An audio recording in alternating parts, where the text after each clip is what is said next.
Shall we read Ephesians chapter 2 and verse 19? Now therefore, you are no longer strangers, you are no longer foreigners, but fellow citizens with the saints and members of the household of God. इसीलिए तुम अब विदेशी और मुसाफिर नहीं रहे, परंतु पवित्र लोगों के संगी, स्वदेशी और परमेश्वर के घराने के हो गए हो। You are no longer strangers. अब तुम अजनबी या मुसाफिर नहीं रहे। You are no longer foreigners. अब तुम विदेशी नहीं रहे। You are no longer orphans. अब तुम अनाथ नहीं रहे। You are members of the household of God. परंतु परमेश्वर के पवित्र भवन के तुम सदस्य हो गए हो। If you read John 14 and verse 18, यदि यूहन्ना उसके 14-18 को पढ़ेंगे, our precious Lord said, हमारा बहुमूल्य परमेश्वर कहता I है, will never leave you comfortless. मैं तुम्हें कभी तसल्ली के बिना न छोड़ूंगा। Some years ago this happened in the city of New York. और न्यूयॉर्क शहर में ऐसी ही एक घटना हुई। A young boy, just 12-year-old boy, was brought to the judge saying that he murdered his own sister. वो 12 साल का एक लड़का जज के सामने लाया गया और वो कहने लगा कि मैंने अपनी बहन को मार डाला। The judge asked him, और न्यायाधीश ने उससे पूछा, young boy, जवान लड़के, why should you kill your own sister? तूने क्यों अपनी लड़की बहन को मार डाला? And the boy said, और उस लड़के ने कहा, sir, Saheb, my father left somewhere. मेरा पिता तो कहीं छोड़ के चला गया, My mother ran away somewhere, और मेरी माँ भी कहीं भाग गई, leaving me and my sister. मुझे और मेरी बहन को छोड़ गई। I didn't know what to do. मैं नहीं जानता मैं क्या करूं, No place to stay. और रहने के लिए कोई जगह नहीं। So we were staying in the footsteps, और हम मानो फुटपाथ पर रह रहे थे, in the garages. और गैरेज में रहते थे। And when the people go to sleep, और जब लोग सो जाते, we will sleep outside in the portico. और फिर हम बाहर जाकर के आंगन में मानो सो जाते थे। And every day I will leave my sister in different places. और हर रात को मैं अपनी बहन को भिन्न भिन्न स्थानों में छोड़ा करता था। I'll go to work. मैं तो काम करने जाता हूँ, I never had a specific job. और मेरा कोई विशेष काम रोज नहीं रहता था, I'll beg for jobs. और मैं नौकरियों के लिए लोगों से मांगता था। Sometimes people will give me a job. कभी कभी लोग मुझे काम दे देते थे, I'll buy something, और मैं कुछ खरीदता, come back in the evening. और शाम को घर आता, Only in the evening, myself and my sister will eat. और सिर्फ शाम को ही मैं और मेरी बहन खाया करते थे। One day, एक दिन I could not find a job. मुझे नौकरी नहीं मिली, I had nothing to eat. मेरे पास कुछ खाने को नहीं I था, could not take anything to my sister. मैं अपनी बहन के लिए कुछ ले जा न सका। But that evening when I went, परंतु उस शाम जब मैं my गया, sister was eagerly waiting. मेरी बहन उत्सुकता से She इंतजार asked करती me, थी। brother, उसने कहा, भाई what have you brought? तूने क्या लाया है? I'm hungry. और मैं तो भूखी हूँ, I'm tired of drinking water and water and water. और पानी पी पी के मैं थक गई हूँ। I told her, मैंने उससे कहा, my darling sister, मेरी प्रिय बहन, I have nothing in my hand. मेरे हाथ में कुछ भी नहीं I है, could not find a job. मुझे आज काम नहीं मिला। But she said, परंतु उसने कहा, give me something to eat. उसने कहा मुझे कुछ खाने I को am दो, hungry. मैं तो भूखी हूँ। Give me something to eat. मुझे कुछ खाने को I दो, am hungry. मैं तो भूखी हूँ। I told her again and again. मैंने बार बार उससे कहा, I had nothing to give. मेरे पास कुछ नहीं है But she तुझे went देने on को। crying, परंतु वो रोने लगी, just not realizing what I am doing. और ये न सोचते हुए कि मैं क्या कर रहा हूँ। I took a rod in my hand, मैंने अपने हाथ में एक सरिया लिया better heavily. और उसे बहुत मारा, It just broke her skull और उसकी खोपड़ी टूट गई and she died. और वो मर गई। I cried. मैं रोने लगा, I cried. मैं रोने लगा, I cry for my sister. मैं अपनी बहन के लिए रोने लगा। Sir, I am an orphan. हे भाई, हे साहिब, मैं I अनाथ could हूँ, not help my sister. मैं अपनी बहन की मदद नहीं कर सका। Everybody in the court wept. और सारे लोग जो उस कोर्ट में बैठे थे रोने लगे। It's terrible to be an orphan. और ये कितनी खतरनाक बात है एक अनाथ होना।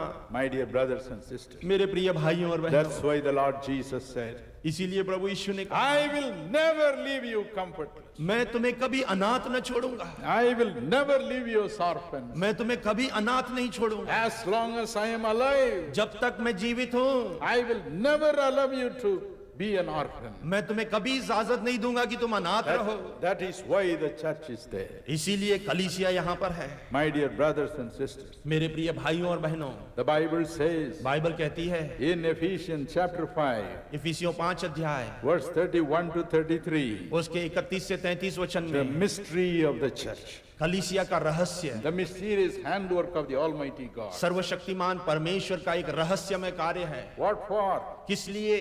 So that you and I need not be an orphan in this world. ताकि आप और मैं इस संसार में अनाथ न हो।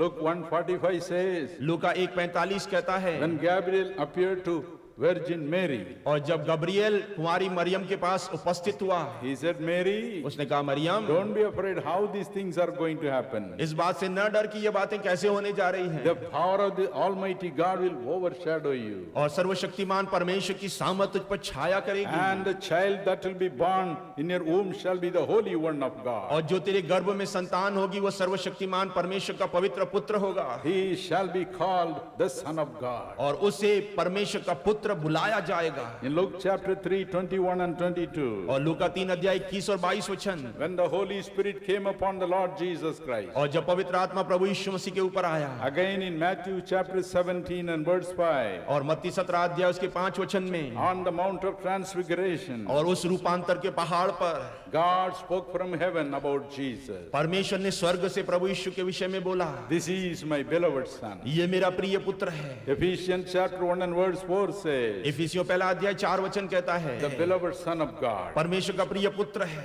He is the only one Son God has. और यह एक ही इकलौता पुत्र परमेश्वर के पास है। But when we give our hearts to Him, परंतु जब हम अपना हृदय प्रभु यीशु को देते when we हैं, say, Lord, I am an orphan, जब हम कहते हैं प्रभु मैं एक अनाथ हूँ, I am an orphan, प्रभु मैं एक अनाथ हूँ, please take me as your son. प्रभु मुझे अपना बेटा ले ले, स्वीकार कर, Please forgive my sin. प्रभु मेरे पापों को माफ Take कर, me as your daughter. मुझे अपनी बेटी बना ले। God says yes. परमेश्वर कहता है हाँ। प्रिय दर्शकों, हम आशा करते हैं कि आपने इस संदेश से बहुतायत सी आशीषों को प्राप्त किया होगा। अब आइए इसी विश्वास से बहन स्टेला दिनकरन के साथ मिलकर प्रार्थना में शरीक होएं।